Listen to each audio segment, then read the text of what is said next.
A digestão tem muito a ver com o estresse, gente. Tem muito a ver. Quando você está sempre nervoso, sempre alterado, sempre agitado, libera muito cortisol. E o cortisol é um hormônio que é do bem, mas ele não pode nem estar baixo e nem estar alto. E o que faz ele subir? Estresse, ansiedade. Você tem que ativar o sistema parasimpático para fazer digestão, que é o sistema do relaxamento, o sistema autônomo parasimpático.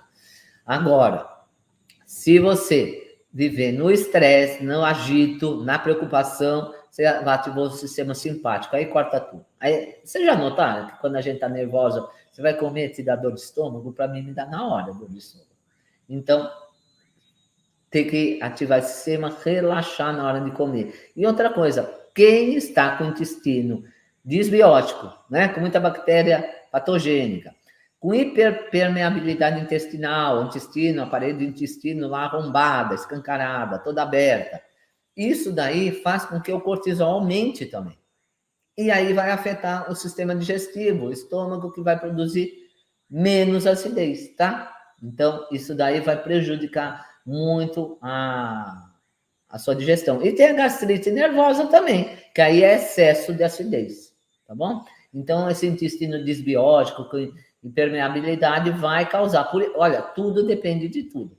Intestino tá ligado ao estômago, tá ligado ao fígado, tá? O aparelho digestivo começa na boca e termina no ânus. Toda essa parte tem que estar bem. E lá no protocolo IDF a gente cuida de tudo. Por quê? Porque não é só tirar parasita, tirar pedra de vesícula, limpar intestino. A gente cuida da alimentação. Nós fazemos mudanças na sua alimentação para o bem, né? Não é que não vai ter nenhuma dieta radical. Mas tem gente que, infelizmente, ainda não sabe comer, né? Então, a gente vai cuidar dessa parte também. Então, tudo isso fora, né? Preocupações, morte na família,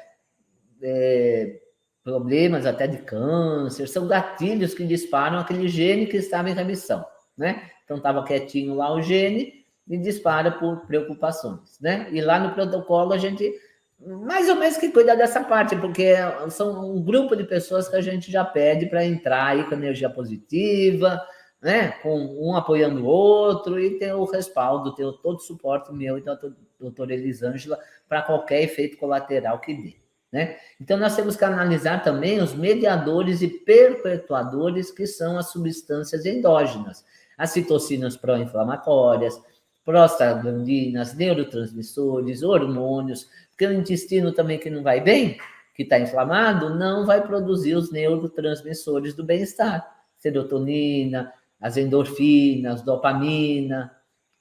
Isso daí vai dar o quê? Depressão, quanto caso de depressão. Mas aí vai no médico, ele te dá um antidepressivo, sendo que o problema é do aparelho digestivo, do intestino, né? Estilo de vida, se dorme bem, se é sedentário, se gerencia bem o estresse ou não, se tem uma boa assimilação, quer dizer, se está comendo alimentos geneticamente compatíveis com você. A respiração é muito importante, tem gente que come sem respirar, né? Então, uma pessoa que não respira já engole o alimento com ar, né? Depois dá aquele refluxo, né? Então, tem que ir ativando o nervo vago, que é o nervo mais parasimpático que a gente tem. Lembra que eu falei? Para digerir bem, tem que ativar o sistema parasimpático. O nervo vago é responsável por isso. Então, respirações longas, né? Meditação, massagens, tudo isso ativa o nervo vago, tá? E temos que ver também defesa e reparo. Como está o sistema imunológico? Quem tem o intestino inflamado, como eu já falei, um intestino hiperpermeável, não vai ter boa imunidade e não tem como ter saúde também. Não tem como ter saúde, tá? Então, outra coisa, alergias alimentares, hipersensibilidades, temos que ver as mitocôndrias.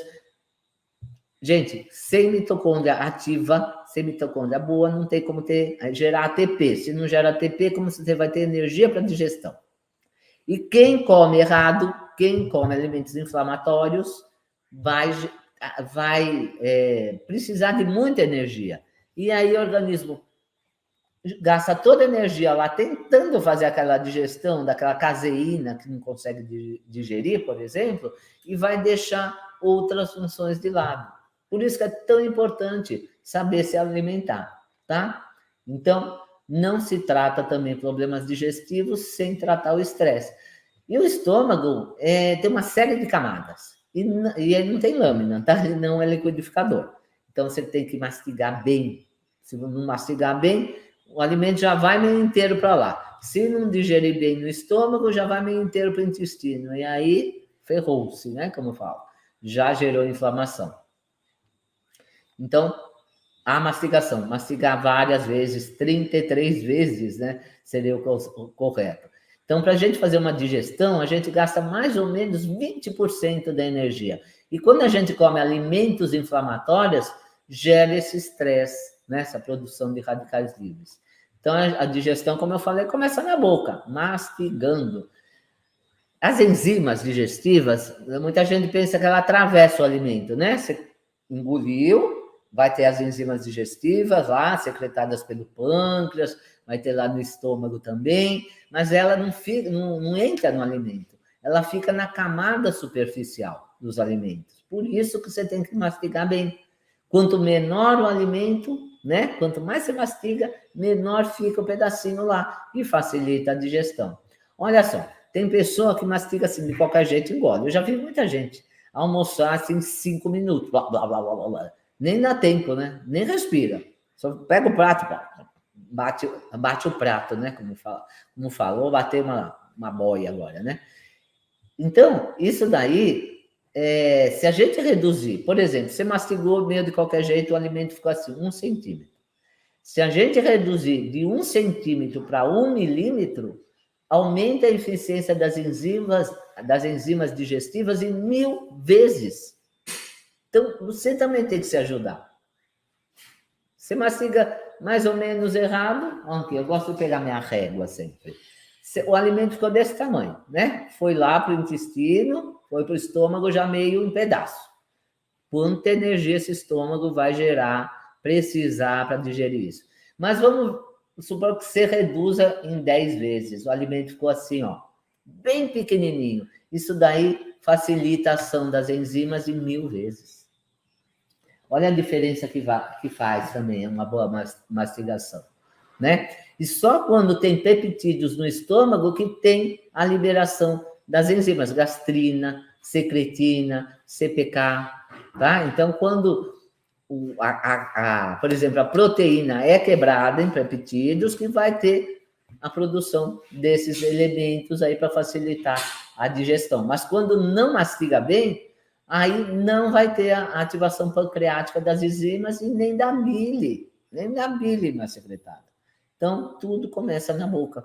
Por isso que nós, né, eu que sou dentista, e a doutora Elisângela também, nós temos toda a prerrogativa para mandar bem no protocolo, porque a gente não é só dentista, a gente tem várias especializações na área de nutrição funcional, terapêutica sistêmica, terapia neural, então temos várias especializações e por isso que a gente, né, conduz esse protocolo aí para melhorar e limpar seu organismo, tá?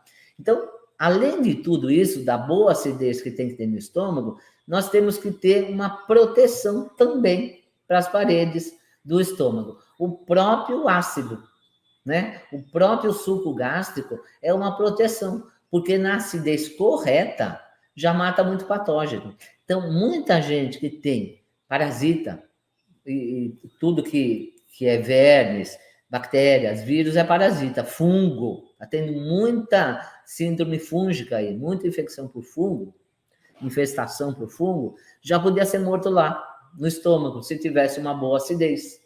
E esses parasitas, essas bactérias ou vírus, se não morrem no estômago, podem subir para o pulmão. E no pulmão vai gerar pneumonias, até tuberculose. Então, é importante ter uma boa acidez, tá? Então, se não tiver essa boa acidez, já fica prejudicada já é uma proteção. Outra proteção, aí seria uma proteção para você. Mas a proteção da parede do estômago, ele tem que ter um muco protetor.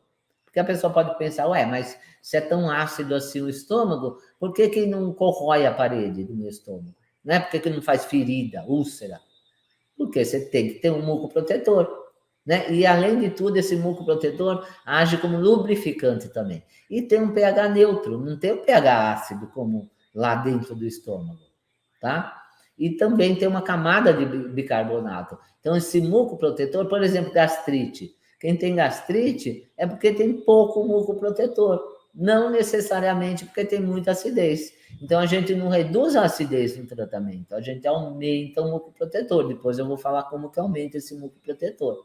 Então, também, outra proteção é a camada de fosfolipídios, que também tem um pH neutro, e tem o epitélio. O epitélio minimiza uma lesão ocasional no estômago. Então, quando tem uma lesão na camada do estômago, as prostaglandinas, a COX-1 e 2, são responsáveis pela alcalinização lá da luz gástrica. Então, dá uma alcalinizada para haver regeneração.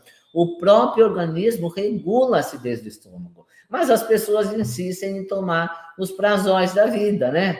Os omeprazóis, pantoprazol, lanzoprazol, toda essa família aí. Por quê? Porque o médico dá e a pessoa fica anos tomando isso. E depois isso vai facilitar o quê? O aparecimento da H. pylori lá, podendo ocasionar até um câncer. Então, a prostaglandina, no lúmen do estômago, aumenta o muco, aumenta o bicarbonato e os fosfolipídios, que todos esses são protetores, tá? Então, no epitélio gástrico, a prostaglandina, essas dois, né?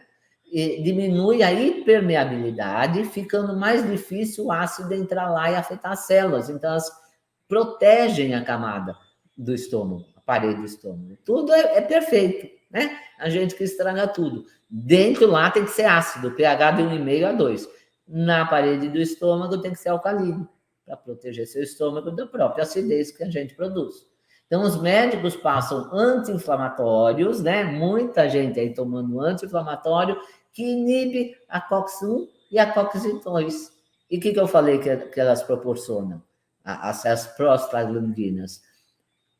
A proteção da parede do estômago. Então, você toma anti-inflamatório, por que afeta tanto o estômago anti-inflamatório? Porque eles destroem essa proteção. Diminui o fluxo sanguíneo da mucosa, diminui a defesa também da mucosa e a secreção de muco, diminui o bicarbonato, que é alcalino, e diminui a agregação plaquetária, causando mais sangramento e mais lesão.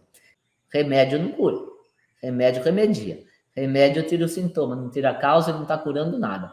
Quando que um omeprazol da vida vai curar vai curar o gastrite, o refluxo, a azia? Nunca, nunca. Porque você, mas eu melhorei do meu refluxo, não estou sentindo mais nenhuma queimação. Ele está só disfarçando, porque alcalinizou o estômago. Quando refluir, você não sente, não vai queimar, porque ele alcalinizou. Resolveu o problema da digestão?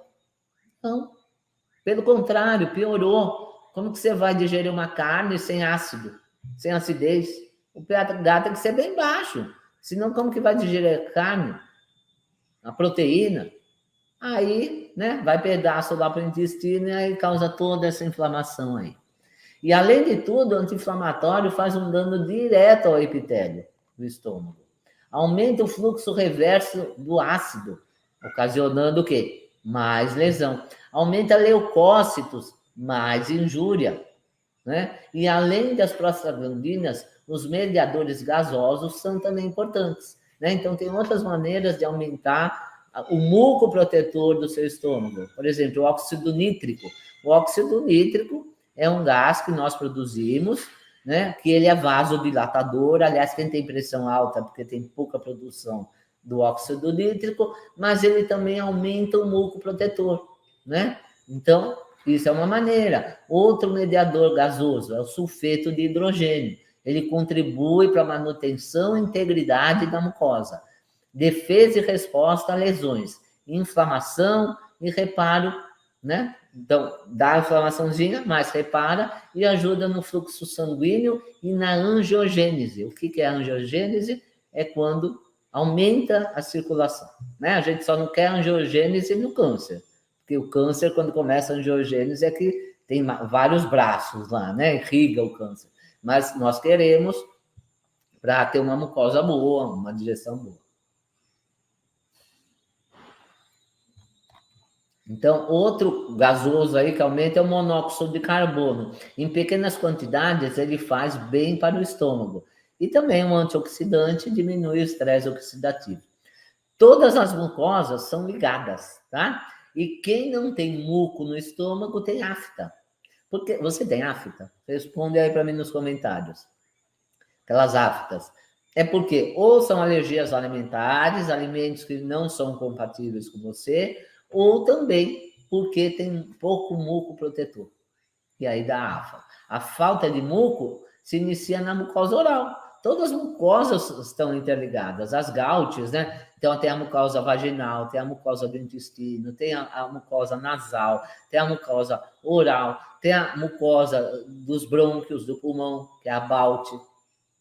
Então tem a GAUT, tem a NAUT, que é das mucosas nasais. Ela, se dá problema em uma, dá problema na outra. E olha só, a falta de muco se inicia na boca. Então, por isso que dentista, a boca está ligada ao corpo, né? Porque tem gente que fala, mas dentista está falando do resto, mas é lógico. Na boca tem mais de 75 campos interferentes. Inclusive, por exemplo, a gente vai limpar fígado, mas tem muito a ver com o dente canino. Quem tem problema no dente canino tem problema no fígado também. Tá? Então tá tudo ligado. Tem parasitas que ficam em dente. Eu já extraí, a doutora Elisângela já extraiu dente com parasita. Então você vai extrair, por exemplo, um canino, se tiver parasita lá, você vai ter problema no fígado. É a mão de via dupla também, né? Então, quem, por exemplo, tem sensibilidade ao glúten também tem mais propensão a aftas.